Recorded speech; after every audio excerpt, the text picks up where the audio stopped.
no pain, no gain. These 4 words seem to have become a mantra that many people know. It may even be a trite statement to some.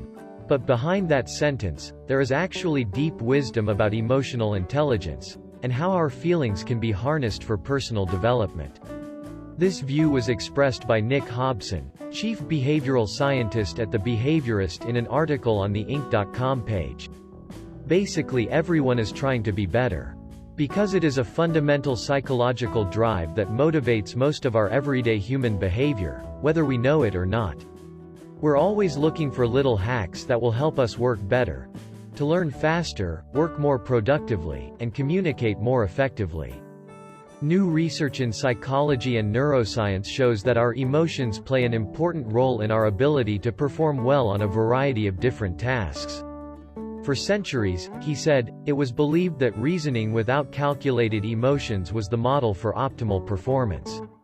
In order to succeed in our higher pursuits, and live the good life, the thinking is that we must rid ourselves of emotions, or at least control them.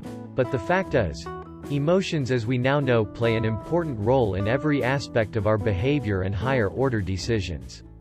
It is not like that? Positive emotions, on the one hand, are important in many ways because they occur when things are safe, calm, and predictable. But in all this hubbub about feeling good, we must not forget the so-called negative emotions. Negative emotions are often the most important thing for optimizing our personal growth.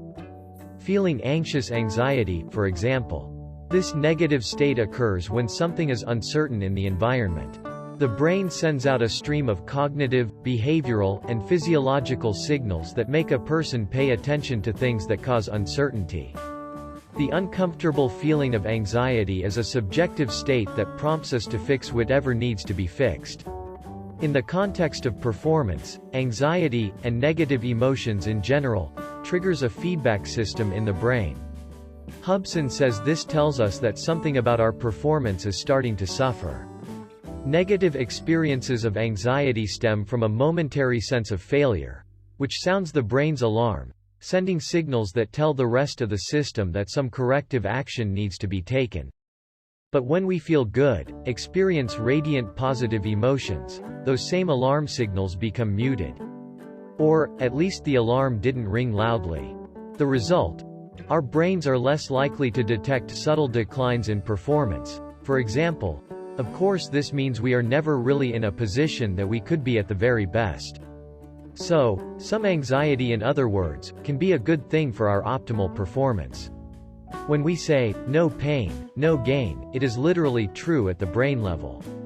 However, people with high emotional intelligence know this, and then harness the power of their full range of emotions, positive and negative. That's the video this time. If you think this video is useful, please give a thumbs up, subscribe and share with your friends so we can continue to provide interesting content. Thank you for watching.